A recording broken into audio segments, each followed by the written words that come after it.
দেশের সম্মানিত নাগরিকগণ, নিরাপত্তার সাথে ভোট কেন্দ্রে যাবেন, ভোটাধিকার প্রয়োগ করবেন, সেখান থেকে ফিরে আসবেন। এই যে নিরাপত্তার সাথে যাবেন এবং যে ভোটের পরিবেশ তৈরি করা, এটাই কিন্তু আমাদের কাজ এবং আমরা পুলিশ হিসেবে এই কাজটাই করতে চাই। এর বাইরে কে কাকে ভোট দিবে, কে জিতবে, কে হারবে, আমাদের বিষয় নয়। তো সেক্ষেত্রে আমাদের যেটা হবে, আমাদের সততা, নিরপেক্ষতা, দক্ষতার পরিচয় দিতে হবে।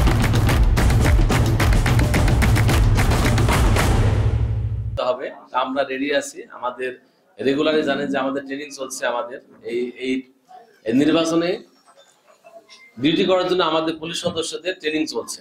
তা আমরা আশা করি আমরা একটা ভালো পর্যায়ে যেতে পারবো। এটা গেল নির্বাচন কেন্দ্রিক কথাবার্তা। আর সাংবাদিকদের বিষয়টা এমন যে সাংবাদিকরা অনেক ক্ষেত্রে বা ভোটের সময় আমার বিশ্বাস যে আপনারা আমাদের সাথে পরিপূরক হিসেবে কাজ করবেন। কেমন সেটা অনেক থাকে না, যে দেখা যাচ্ছে ভোট কেন্দ্রে বিশৃঙ্খলা করতে পারে লোকজন থাকে, এরকম অনেকে চেষ্টা করতে পারে আগে যে করেছে।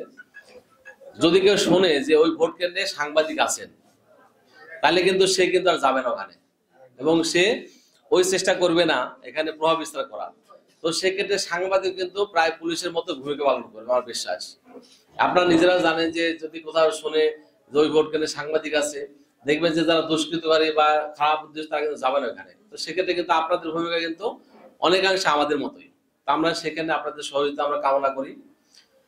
এর বাইরে যে আছে এই জেলার আসলে অবস্থানগত কারণে অনেক বিষয় চলে আসে।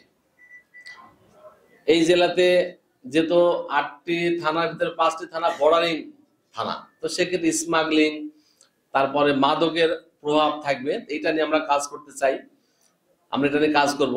এর পাশাপাশি শহরকেন্দ্রিক যে বিষয়গুলো আছে, আমি ইতিমধ্যে জেনেছি যেগুলো যে চুরি হয়, অনলাইনে জুয়া চলে, তারপর অনলাইনে জুয়া চুরি, এর বাইরে আছে আপনার ওই যে কিশোর গ্যাং আছে কিছু কিছু। এই বিষয়গুলো নিয়ে আমরা কাজ করতে চাই, আমরা এগুলো কাজ করব। এর পাশাপাশি আপনারা জানেন যে শ্যামনগর থানা এলাকাতে প্রায় বিশাল একটা অংশ সুন্দরবন আমাদের এই জেলার ভিতরে আছে। তো সেক্ষেত্রে অনেক কাজ করার সুযোগ আছে আমার। সুন্দরবনে কারা কারা বিশৃঙ্খলা করে বা কারা কারা এটা নিয়ে বিভিন্ন ঝামেলা করে, তাদেরকে আমরা আইনের আওতায় নিয়ে আসবো।